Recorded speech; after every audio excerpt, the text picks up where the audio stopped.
بسم اللہ الرحمن الرحیم۔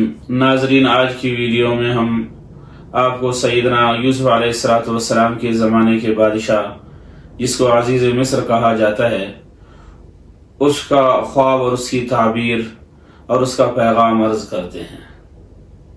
عزیز مصر نے یہ خواب دیکھا، 7 موٹی گائیں ہیں جنہیں 7 دبلی گائیں کھا رہی ہیں، 7 تازہ خوشیں اور 7 خشک خوشے بھی دیکھیں۔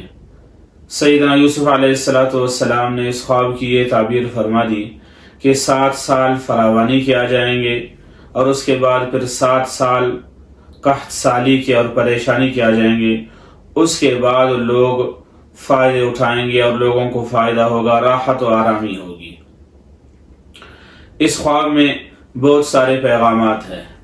ایک پیغام اس میں یہ ہے کہ خواب اللہ تبارک و تعالی کی جانب سے ایک پیغام ہوتا ہے تاکہ آدمی مستقبل کی تیاری کرے، اور دوسرا پیغام اس میں یہ ہے کہ دانائی اور سچائی پر اگر خواب کو تعبیر کی جائے تو اس کے فائدے بھی ظاہر ہو جائیں گے۔ اس خواب میں علماء معبرین نے یہ بھی لکھ دیا ہے کہ خواب کے ذریعے سے آدمی کو یہ بھی پتہ چلتا ہے کہ مشکل سے پہلے اس کے لیے تیاری بھی کرے، یہ بھی اس خواب سے ہمیں معلوم ہوتا ہے۔ اس خواب میں یہ بھی ہے کہ ہم اللہ تبارک و تعالی کی تقدیر اور حکمت پر بھی یقین رکھیں۔ جو کچھ ہوتا ہے وہ اللہ تبارک و تعالی کی جانب سے ہوتا ہے۔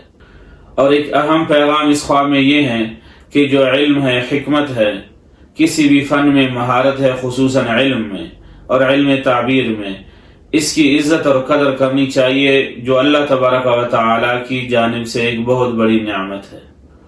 اور یہ خواب ہمیں یہ پیغام بھی دیتا ہے کہ معیشت و انتظام میں منصوبہ بندی بھی ایک اہمیت رکھتا ہے، یہ بھی ہمیں کرنا چاہیے۔ ایک پیغام یہ بھی ہے کہ قحط اور خشک سالی ایک فطری بھی ہے اور اللہ تبارک و تعالی کی جانب سے ایک آزمائش بھی ہو سکتا ہے۔ عزیز مصر کے خواب میں یہ بھی ہے کہ اللہ تبارک و تعالی جسے چاہے تو قید سے اور جیل سے وقت کا بادشاہ بنا دے، یہ اللہ تبارک و تعالی کے لیے کوئی مشکل کام نہیں ہے۔